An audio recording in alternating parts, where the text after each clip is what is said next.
अस्सलाम वालेकुम, this is Mohammad Nasir and welcome to unique items. Pedagogy MCQs में टीचिंग अप्रोच, टीचिंग मेथड्स या teaching strategies, techniques and skills के MCQs का ये पार्ट 3 प्रेजेंट किया जा रहा है। इस तरह के एमसीक्यूज़ आपको ईटा, एनटीएस, पीएससी, एफपीएससी या टीचिंग टेस्ट में यूज़फुल हो सकते हैं किसी भी। तो पहले 2 पार्ट्स का लिंक आपको इसी वीडियो के एंड पे या डिस्क्रिप्शन में मिल जाएगा। तो चलिए शुरू करते हैं। क्वेश्चन है, in British approach of lesson planning more emphasis on. British approach of lesson planning में ज़्यादा जोर किस पे दिया जाता है? Activity, teacher, content presentation, teacher and content presentation. तो जो ब्रिटिश अप्रोच है उसमें टीचर और कंटेंट प्रेजेंटेशन पे ज़्यादा जोर दिया जाता है, यानी कि पढ़ाने पे और टीचर पे ज़्यादा फोकस होता है। जबकि American approach emphasis on, American जो अप्रोच ऑफ लेसन प्लानिंग है ना, उसमें किस चीज़ पे ज़्यादा एम्फेसिस होता है? Teacher, content presentation, learning objectives, methods. तो अमेरिकन अप्रोच में लर्निंग ऑब्जेक्टिव्स पे ज़्यादा एम्फेसिस होता है। और ऑब्जेक्टिव्स क्या होते हैं? ये स्मार्ट ऑब्जेक्टिव्स होते हैं। ये होते हैं specific, measurable, achievable, realistic and time bound. ये वर्ब से स्टार्ट होते हैं, जैसे कि आपकी जो टेक्स्ट बुक्स होती हैं उनमें किसी भी लेसन के स्टार्ट पे भी ऑब्जेक्टिव्स दिए होते हैं कि after this lesson the students will be able to 1 2 3 4 जो ऑब्जेक्टिव्स होते हैं। तो ये American approach of lesson planning में ये ऑब्जेक्टिव्स पे ज़्यादा जोर दिया जाता है। विच one is not the type of lesson plan on the basis of domains of objectives. जो डोमेन्स ऑफ ऑब्जेक्टिव्स है ना, जैसे कॉग्निटिव, अफेक्टिव और साइकोमोटर डोमेन, ये 3 डोमेन्स ऑफ ऑब्जेक्टिव्स हैं। इसमें माइक्रो लेसन प्लान कोई ऐसा लेसन प्लान नहीं है जो कि डोमेन्स ऑफ ऑब्जेक्टिव्स पे बेस करता हो, तो इसलिए यहाँ पे आंसर आ जाएगा ए। तो माइक्रो लेसन प्लान होता क्या है? It is a daily teaching strategy formulated by teachers for a specific day for a specific lesson subject. It incorporates a specific topic that needs to be taught for a particular period. तो ये एक ख़ास class के लिए ख़ास lesson जो है ना, वो एक माइक्रो लेसन जो है ना होता है। मोस्टली ये टीचिंग ट्रेनिंग में ये यूज़ होते हैं माइक्रो लेसन प्लान्स। नेक्स्ट है कि विच is not true about lesson plan. Lesson plan के हवाले से ट्रू क्या नहीं है?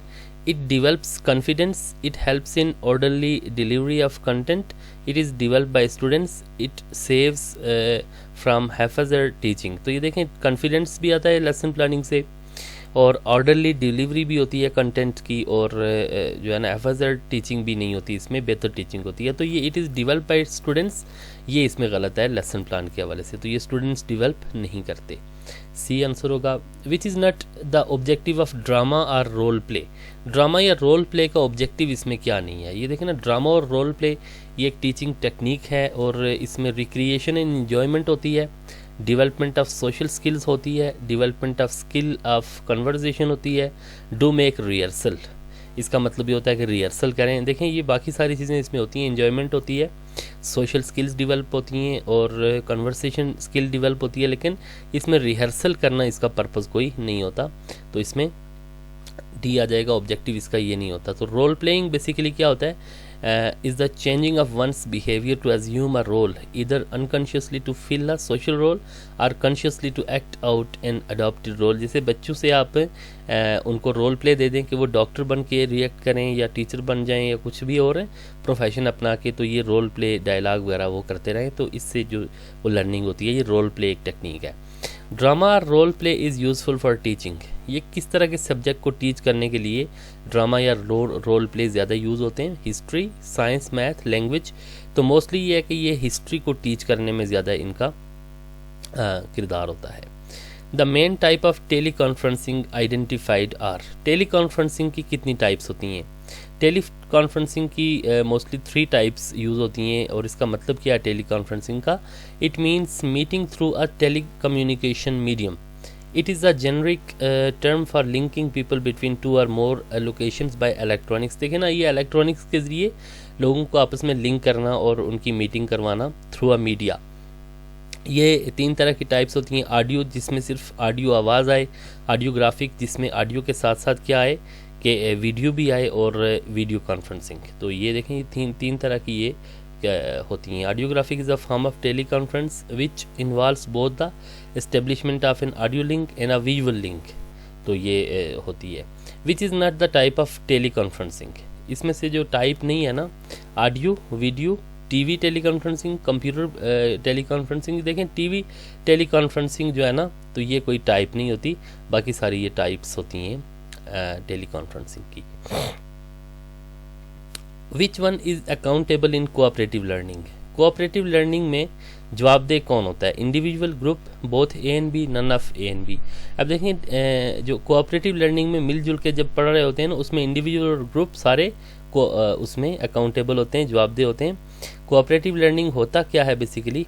Is the process of breaking a classroom of students into small groups so they can discover a new concept. तो उनको आप कोऑपरेटिव लर्निंग में उनको आप ग्रुप बना के उनसे आप चीज़ें करवाते हैं, वो सीखते रहते हैं एक दूसरे से भी, और कोई भी जो टॉपिक दिया होता है। जबकि डिफ्रेंशिएशन भी एक टाइप ऑफ लर्निंग है। It means tailoring instruction to meet individual needs. Whether teachers differentiate content, ये डिफ्रेंशिएट करके ना, चाहे आप कंटेंट को डिफ्रेंशिएट करें, प्रोसेस को, प्रोडक्ट को, या लर्निंग इन्वायरमेंट को, किसी भी चीज़ को आप डिफ्रेंशिएट करके जब है इंडिविजुअल नीड्स, हर एक बच्चे की अपनी ज़ाती जो नीड्स हैं, इंडिविजुअल नीड्स, वो फुलफ़िल करने के लिए आप डिफ्रेंशिएशन करते हैं जब है, तो ये क्या है? This is differentiation. तो एक और टर्म है ब्लेंडिंग लर्निंग। तो blended learning is a style of education in which students learn via electronic and online media. तो ये ब्लेंडेड लर्निंग जो है ना, इलेक्ट्रॉनिक या ऑनलाइन मीडिया के जरिए लर्निंग की एक टाइप है, as well as traditional face to face teaching. इसमें ये भी हो सकती है, लेकिन इसमें मोस्टली ऑनलाइन मीडिया या इलेक्ट्रॉनिक्स का यूज़ होता है। Cooperative learning is an alternative to. Cooperative learning एक अल्टरनेटिव है किसका? Competitive models, teaching models, lesson plans, micro teaching. तो कोऑपरेटिव लर्निंग के अगेंस्ट क्या है बेसिकली? कॉम्पिटिटिव मॉडल्स, ये एक दूसरे के अल्टरनेटिव्स हैं। तो कॉम्पिटिटिव मॉडल होता क्या है? देखें ना, कंपटीशन बेस्ड लर्निंग होती है। कोऑपरेटिव लर्निंग में एक दूसरे से आप सीखते हैं, जबकि कॉम्पिटिटिव मॉडल में वो कंपटीशन होता है। Student centred pedagogy that combines project based learning and competition, जिसमें कंपटीशंस होते हैं, जबकि कोऑपरेटिव लर्निंग में कंपटीशंस नहीं होते। The number of students in cooperative learning groups are. Cooperative learning groups में जो बच्चे होते हैं ना, तकरीबन वो 3 to 4 होते हैं। The essential characteristics of cooperative learning is. Cooperative learning की जो करेक्टरिस्टिक है बुनियादी: effective learning, positive interdependence, cooperation, division of labour. अब देखिए इसमें क्या क्या चीज़ें होती हैं जो है ना इसकी करेक्टरिस्टिक्स। तो इसमें इफेक्टिव लर्निंग भी हो सकती है, कोऑपरेशन भी, और डिवीजन ऑफ लेबर भी, लेकिन पॉजिटिव इंटरडिपेंडेंस जो है ना, तो वो इसेंशियल करेक्टरिस्टिक्स है, जो बुनियादी एक है इसकी खुसूसियत है कि इंटरडिपेंडेंस, वो एक दूसरे पे डिपेंड कर रहे होते हैं और पॉजिटिवली सिखा भी रहे होते हैं और सीख भी रहे होते हैं कोऑपरेटिव लर्निंग में। The students like to spend the most of the time with. ज़्यादा टाइम बच्चे किसके साथ गुजारना चाहते हैं? Teachers, parents, relatives, peers. तो पीयर्स उनके साथी जो ग्रुप मेंबर्स होते हैं ना, वो होते हैं। तो बच्चे अपने दोस्तों के साथ, पीयर्स के साथ ज़्यादा टाइम गुजारना चाहते हैं। Peer culture constitutes. Peer culture से क्या बनता है? Socialisation, individualisation. तो डेफिनेटली जो पीयर कल्चर है ना, उससे आपकी सोशलाइजेशन होती है। बच्चे सोसाइटी में एक तरह से जैसे सीखते हैं ना, सोशलाइजेशन होती है, मिलते जुलते हैं, घुलते मिलते हैं। तो विच is not advantage of team teaching. Team teaching क्या होता है कि जब एक से ज़्यादा टीचर्स मिलकर कोई सब्जेक्ट या किसी क्लास को पढ़ा रहे होते हैं, तो better utilisation of resources, better planning, better use of teaching techniques, financial benefits. तो इसमें फाइनेंशियल बेनिफिट्स नहीं होते। डेफिनेटली जब एक से ज़्यादा टीचर्स कोई सब्जेक्ट या कोई क्लास पढ़ा रहे होते हैं, तो उसमें बर्डन फाइनेंशियल तो होता है, ज़्यादा टीचर्स का यूज़ होता है। नेक्स्ट है कि the hypothesis underlining team teaching is. Team teaching क्यों करवाई जाती है? Teachers feel bore while working alone. अकेले काम करते हुए उनको बोर फील होता है। टीचर्स आर नॉट कॉम्पिटेंट, वो कॉम्पिटेंट नहीं है, इसलिए एक से ज़्यादा टीचर्स पढ़ाए। The best teachers in school are shared by more students and the single teacher can not control the. इसमें जो हाइपोथेसिस है ना, जो थॉट है उसके पीछे, वो क्या है? That is best teachers in school are share by more students. तो ज़्यादा स्टूडेंट्स शेयर करते हैं बेस्ट टीचर को, यानी कि मुख्तलिफ क्लासेस में जाकर जब टीचर पढ़ाता है ना, कंबाइन करके मिलजुल के जब टीचर्स पढ़ाते हैं, तो बेस्ट टीचर्स ज़्यादा से ज़्यादा बच्चे उनसे फ़ायदा उठाते हैं। नेक्स्ट है CAI स्टैंड्स फॉर। CAI क्या है? Computer assisted instruction, B. तो तो ये एक टाइप ऑफ इंस्ट्रक्शन है, टाइप ऑफ आप कह सकते हैं टेक्निक है टीचिंग की, and which is not the model of CAI में ये सारी चीज़ें आ जाती हैं, लेकिन tutorial mode, drill mode, simulation mode, question mode, तो क्वेश्चन मोड नहीं होता बल्कि ये सारी चीज़ें इसमें आ जाती हैं। सिमुलेशन भी एक टेक्निक है जिसमें आप कंप्यूटर के ज़रिए, कंप्यूटर प्रोग्राम के ज़रिए इंस्ट्रक्शन दे रहे होते हैं या कुछ सिखा रहे होते हैं, ये सिमुलेशन। और ट्यूटोरियल भी एक टेक्निक है टीचिंग की, ये ऑर्डिनरी टीचिंग से हट के एग्जाम्पल्स के थ्रू, एक्सपीरियंसेस के थ्रू आप जब स्टेप बाय स्टेप प्रोसेस के ज़रिए जब सिखा रहे होते हैं कोई चीज़, तो ये एक ट्यूटोरियल मोड उसको कहते हैं, ट्यूटोरियल के ज़रिए सिखाना। An example of psychomotor domain is that students, psychomotor domain में बच्चे क्या करते हैं, साइकोमोटर डोमेन जो है demonstrates awareness to environmental pollution, perform an experiment, can discuss results of 2 experiments, can narrate a story. देखें साइकोमोटर डोमेन तो आपको पता है कि उसमें हरकत सकनात होती हैं ना, तो परफॉर्म एन एक्सपेरिमेंट ये एक एग्जांपल है साइकोमोटर डोमेन की।